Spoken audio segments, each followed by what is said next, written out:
पसंद जो परिणो कंदड़ जोड़ी कोटड़ी में माइटनि ख़िलाफ़ एहतिजाजी मुज़ाहिरो कंदे तहफ़ुज़ जी घुर कई आहे।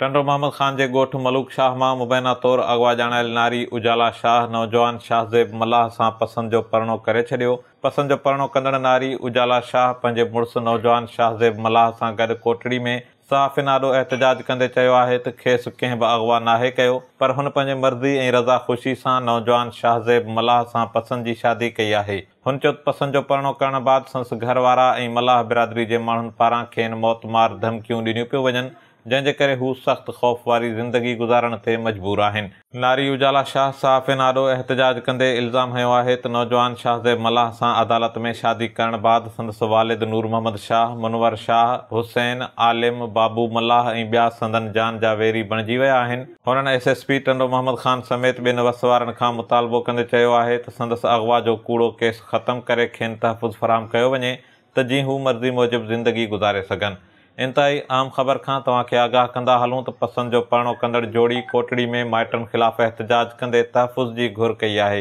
टंडो मोहम्मद ख़ान जे ॻोठु मलूक शाह वासिण नारी उजाला शाह पंहिंजे मुड़ुसु शाहज़ेब मल्लाह सां गॾु एहतिजाज कंदे चयो आहे त हुननि पंहिंजे मर्ज़ी ऐं रज़ा ख़ुशी सां अदालत में वञी पसंद जो परिणो कयो आहे, जंहिं तां संदन माइट जान जा वेरी बणिजी खेनि मौतमार धमकियूं ॾेई रहिया आहिनि। नारी उजाला शाह सहाफ़िन खे ॿुधायो त खेसि कंहिं बि अगवा नाहे कयो, पर हुन पंहिंजे मर्ज़ी सां हफ़्तो अॻु घरां निकिरी नौजवान शाहज़ेब मल्लाह सां पसंद जी शादी कई आहे, जंहिंखां पोइ संदसि वालिद नूर मोहम्मद शाह, मुनवर शाह, हुसैन, आलिम, बाबू मल्लाह ऐं ॿियनि पारां खेनि जान खां मारण जूं धमकियूं ॾिनियूं पियूं वञनि, जंहिंजे करे हू सख़्तु ख़ौफ़ वारी ज़िंदगी गुज़ारण ते मजबूर आहिनि। हुननि SSP टंडो मोहम्मद ख़ान समेत ॿियनि वसवारनि खां मुतालबो कंदे चयो आहे त माइटनि पारां नारी जे अगवा जो दाख़िल कयल कूड़ो केस ख़तमु करे खेनि तहफ़ुज़ फ़राहम कयो वञे त जीअं हू पंहिंजे मर्ज़ी मूजिबि ज़िंदगी गुज़ारे सघनि।